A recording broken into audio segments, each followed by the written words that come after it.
Kedves hallgató, te, aki a katolikus egyház szokásait, világszokásait ápolod, és a halott kultuszba részt veszel, és minden évben csengőszóra viszed a gyertyádot, megemlékezel a halottakról,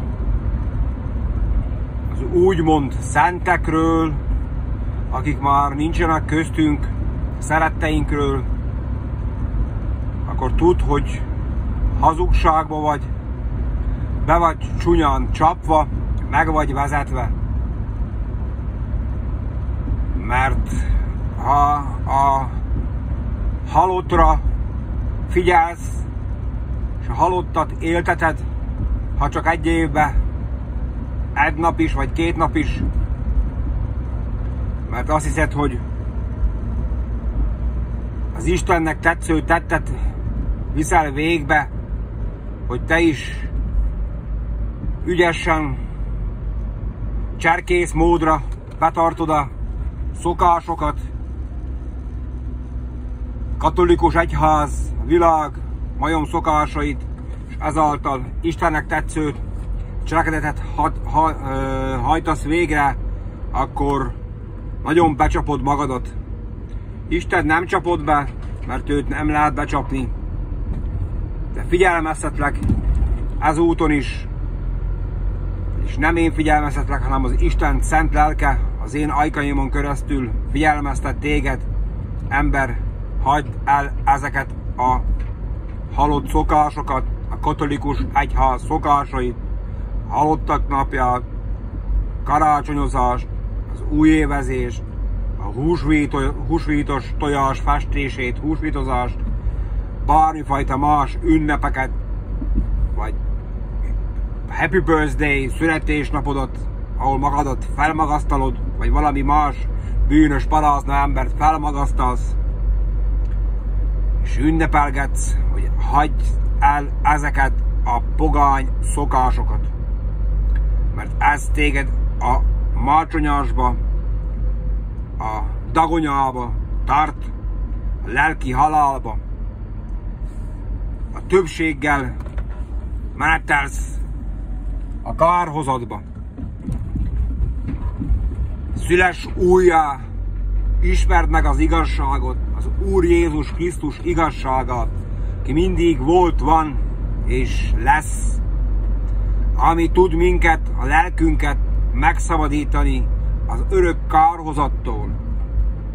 Aki azt mondta, hogy hadd temessék el a halottak a halottaikat, és hadd a halottak törődjenek a sírjaikkal, díszítgessék, cicomázzák, és gyertyával ékesítsék, amivel azt hiszik, hogy Istennek tetsző cselekedetet visznek végbe, hogy a szeretteiket, hogy így tudják még a túlvilágon is szeretni, hogy gondolnak rájuk, emlékeznek rájuk, ápolják a sírukat.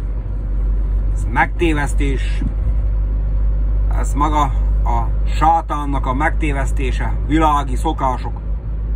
Az Isten azt mondja, hogy az emberek az Isten szavát, az Isten igazságát felcserélték a saját pogány szokásaikra, rituáléjaikra, ünnepeikre, amik nem mások, csak emberi kitalációk.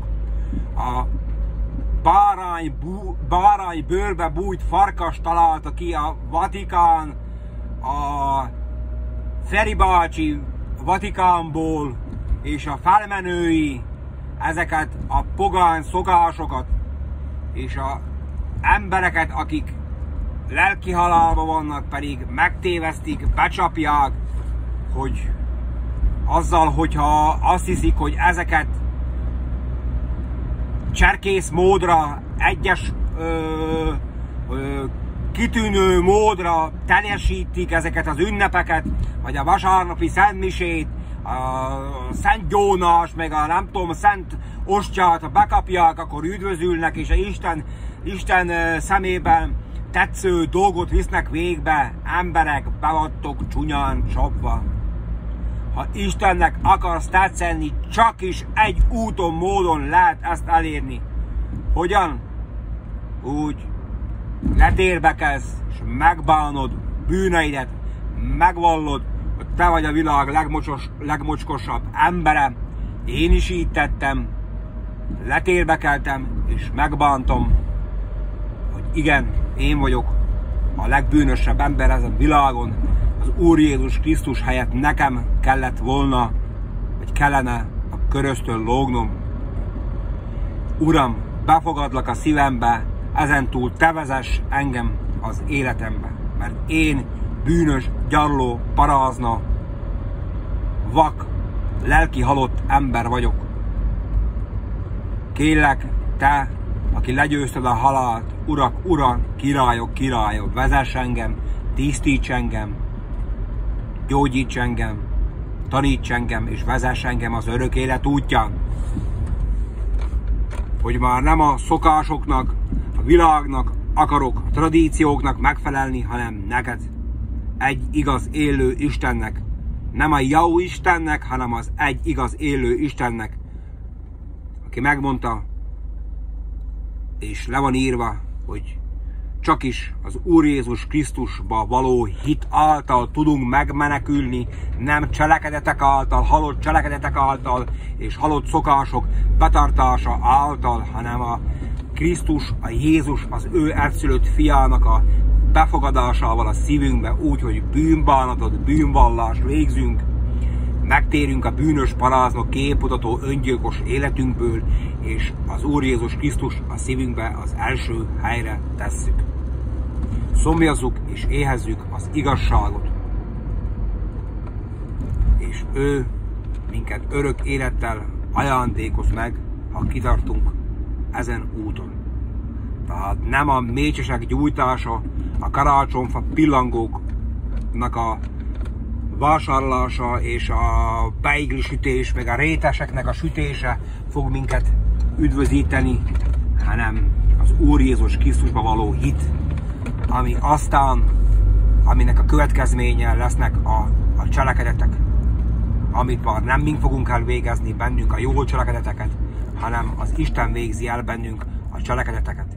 Tehát, hogyha valami jót is fogunk tenni, vagy csinálni, azt már nem mink tesszük, hanem az Úr Jézus Krisztus a mennyei Atyán, és őt dicsérjük, és őt fogjuk dicsérni. Ha minket valaki fog akarni dicsérni, akkor nem fogadjuk el a dicséretet, mert azt nem a mi cselekedetünk, az a jó tett a megtérésünk után, ami fogja követni a megtérésünket.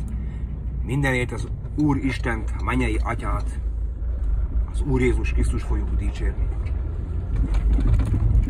Úgyhogy dióhéjban ennyi, ébredjetek fel a lelki halálból, és ne a halottakat ünnepeljétek, hanem az élőt, az Úr Jézus Krisztust minden nap.